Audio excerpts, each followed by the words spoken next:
Hi, we're here to answer all of your questions today. We had a ton of questions about Tulum because it's like the hottest destination to go right now during COVID. Wait. What? Wait. That's not how you intro a video. Oh, sorry. You're supposed to go like, hey, what's up, people?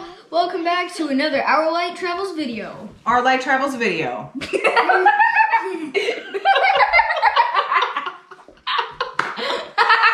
thought I was doing it right.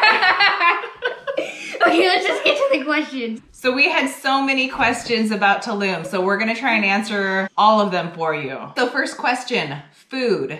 There's so much good food in Mexico. So there's an abundance of restaurants in Tulum and they're all super good. You are not short of good food at all. Like there's street food, there's restaurants, there's delivery tomato, MX, mix, whatever.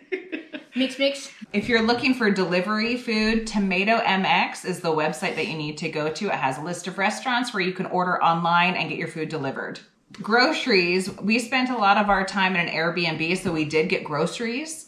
There's a couple grocery stores in Tulum. I'm not even gonna try to pronounce one of them. It's like the Walmart in Tulum. Charcuterie? Charcuterie. It's some Japanese word. It's not Japanese, it's Spanish. So apparently niños aren't allowed in the supermarket. So we're gonna hang out outside. It's okay, we'll make outdoor time fun. Not being able to take your kids into the supermarket really sucks, especially as a single parent. So it's one of those downfalls of being a single parent and traveling. I'm really glad I have my sisters with me so that they can just go in the store, but otherwise we would just have to eat out all the time or go places where I can take my kids. Because there's no way I'm gonna leave my kids in the car in Mexico while I'm going into the supermarket by myself. So it's handy to have somebody with you that can help out from time to time. Rachel's getting in trouble with the supermarket police. I wonder what supermarket jail looks like. So you just needed a receipt for the ice? Yeah, I thought she was handing me a lottery ticket, so I said no. The other one is called Super Aki. Yeah.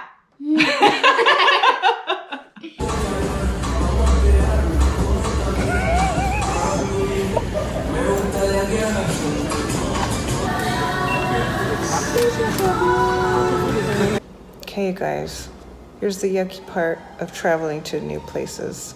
Sometimes you get food poisoning.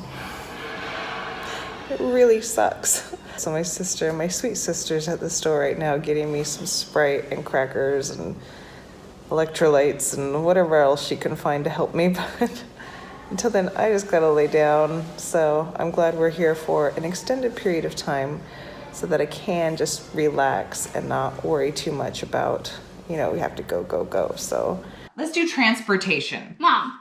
What? Car rentals, not transportation. Car rentals are part of transportation. Fine. It's how you get around, right? Zoom. Okay, so first of all, we flew into the Cancun airport. I remember that. And how did we get from Cancun to Tulum? We drove in the We rental car. took that big red bus. With all those scary movies? Audio bus. So we took the bus down to Tulum because it was affordable. Okay, so we booked audio bus to take us from the Cancun airport to Tulum. It was about $20 US dollars a person. I think it was 288 pesos. Very affordable. It's air conditioned, looks nice. Takes about 2 hours to get there.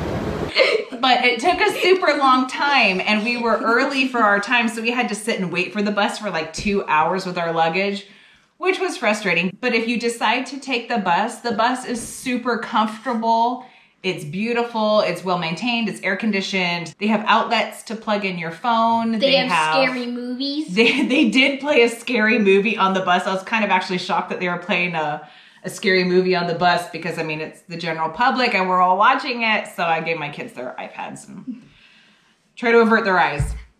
So once we took the bus from Cancun to Tulum, there are no Ubers.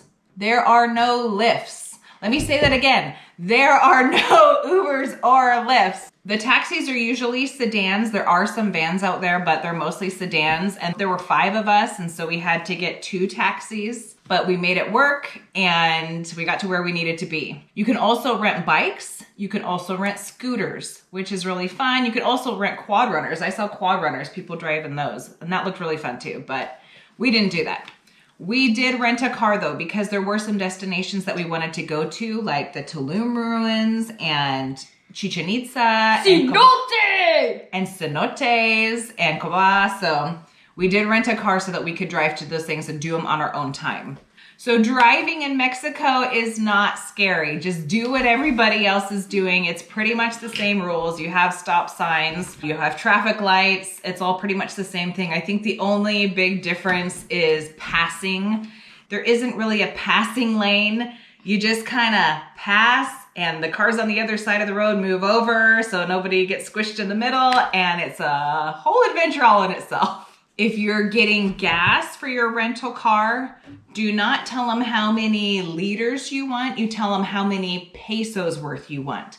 Because what they will try to do is they'll try to tell you it was a different price, or they won't give you your whole dollar amount, or they'll try to charge you more. So get the Jeep.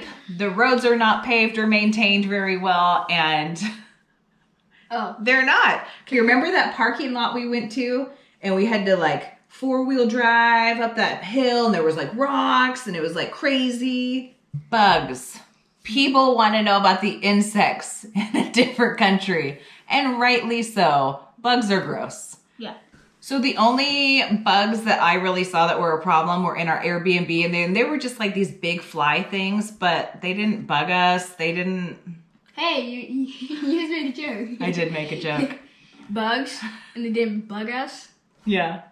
It's pretty good, right? Yeah. I planned that one. They didn't. No, I didn't. Cenotes. No, Mom. It's Cenotes. Dun, dun, dun. Remember Phineas and Ferb? Phineas and Ferb. Bone. Fossils. Dun, dun, dun. Fossils. Dun, dun, dun. Cenotes. Dun, dun, dun. Tell us about cenotes, boys. Let's see. What are cenotes? Cenotes are... Yeah. No. Like a giant pool and a cave. Yeah. Basically that. Just They usually put people in there to sacrifice for the gods. So cenotes are Mayan sinkholes, pretty much. And they would sacrifice people in them, and they were very sacred places. Oh, and some cenotes, they have fish in them. Yes. Some cenotes have fish in them. There are so many cenotes all around Tulum, all around the Yucatan Peninsula and Quintana Roo. Thank you. And they are all different. So do your research before. I know there's tons of blog posts out there, family-friendly ones, or if there's a specific one that you're looking for, make sure you do your research beforehand. Some of them offer life vests. Most of them offer a fee to get in, if not for parking at least. And they're just all completely different. People want to know about money. Mexico is on the Mexican peso. We want to stress that you get a lot of pesos out. If you bring cash with you, you can exchange it either at the airport or you can exchange it pretty much anywhere. There's ATMs everywhere too. So if you want to take cash out, then you can go to an ATM and get pesos out. We want to stress, please bring pesos to everywhere you go in Mexico, because even if they say they have a card reader, it rarely works. I had a question about outlet adapters. If you're coming from the US, you don't need to bring an outlet adapter because they are on the same electrical system that we are. So your plugs and outlets should all fit into the outlets in your hotel or wherever you're staying. Cancun. So when we flew into Cancun, we stayed the first night in Cancun just because of jet lag and just wanting to relax and not rush off to trying to get to Tulum as fast as we could. In preparation for our flight back to the US, we stayed in Cancun for 2 nights. We had 2 nights booked at a hotel so that we could have time to get our COVID test before we fly back to the US. Our airline did switch our flight, so we ended up having to stay an extra night in Cancun. So just be aware that during this time of travel, during a pandemic, the airline can delay your flight, postpone your flight, reschedule your flight. So be aware of that when you are scheduling your COVID test, because you do have to have a negative COVID test to enter the US. So many hotels offer COVID testing, so make sure you check with your hotel concierge to ask if they do.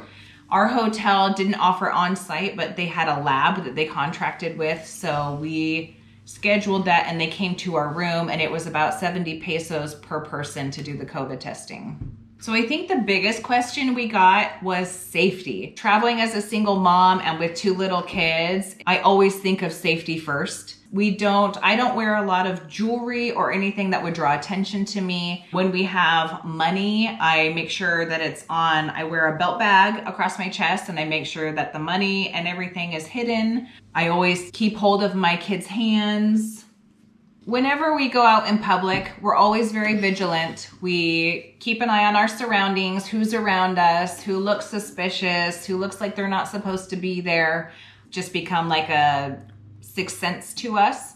So we don't really think about it as much. Kind of like Cyborg with his safety systems that he can't control. Yeah, be like a cyborg. Be like Cyborg. If you get anything from this video, be like Cyborg. Be Cyborg with safety issues.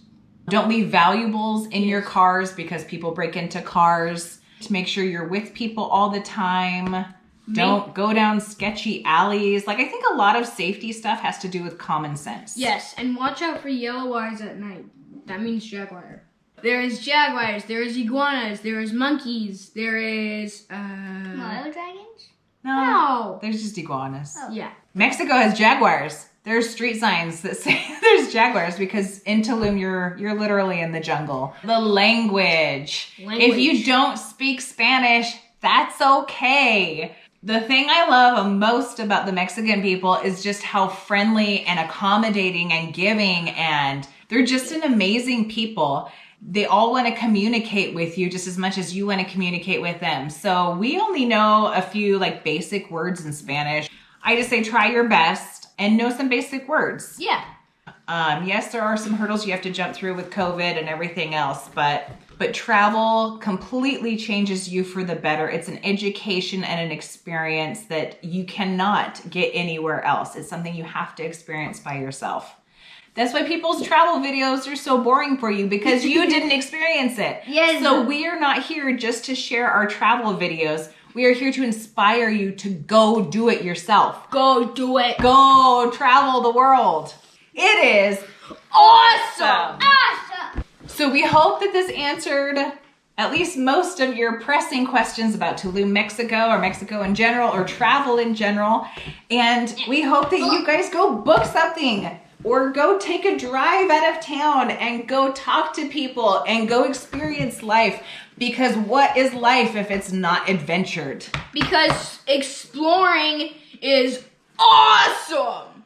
What he said. Exploring is awesome. Okay, make sure to like, subscribe, and comment if you have any more questions and where to go next. See you on a next Our Light Travels video. Goodbye.